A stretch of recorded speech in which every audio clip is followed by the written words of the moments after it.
Kyllä tää mulle on, joo, eka kertaa.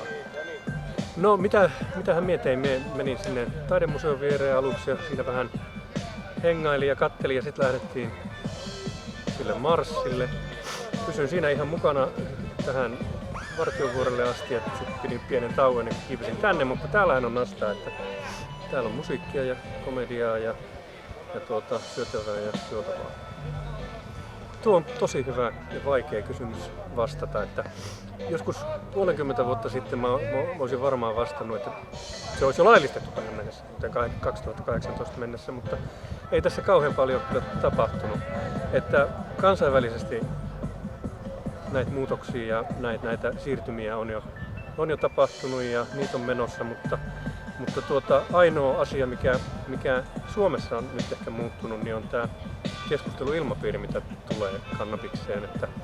Että tähän asti tai ihan viime vuoteen asti niin tuntuu, että Suomessa ei kasvista saa puhua kuin lääkärit ja poliisit. Mutta nyt keskustelu on jonkun verran vapautunut ja siihen on tullut enemmän ääniä mukaan. Ja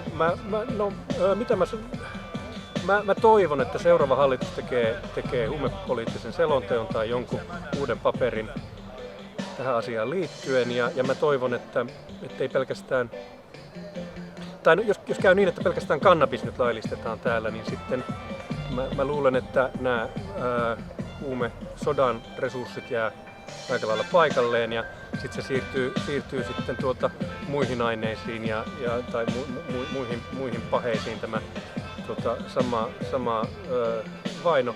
Mä olisin ennemminkin sitä mieltä, että huumeet pitäisi dekriminalisoida käyttäjiltään nyt ainakin ihan kokonaan. No siis ehdottomasti tänne kannattaa tulla. Tää on aika ainutlaatuinen tapahtuma ja tää on hauska tapahtuma ja täällä on mukavaa porukkaa.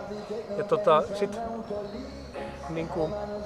mä kävin keskustelun ystäväni kanssa ennen kuin mä tulin tänne ja hän sanoi, että hän ei ikinä menisi sinne marssimaan, koska hän tietää, että joku olisi joskus tunnistettu ja siitä saattaa leimaantua ja sitten ehkä virkavaltikin saattaa kiinnostua. Mä en ihan usko tuohon, että tää nyt, musta tuntuu, että tää juttu annetaan täällä olla aika rauhassa.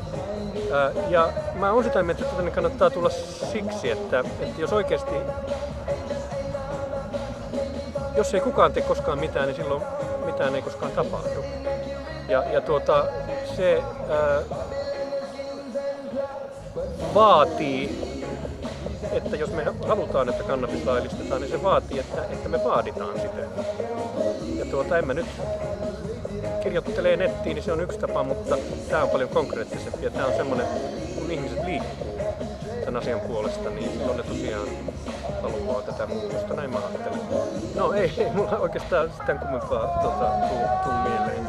Tänne kannattaa tulla ja jouduttaa tätä ajankohtaista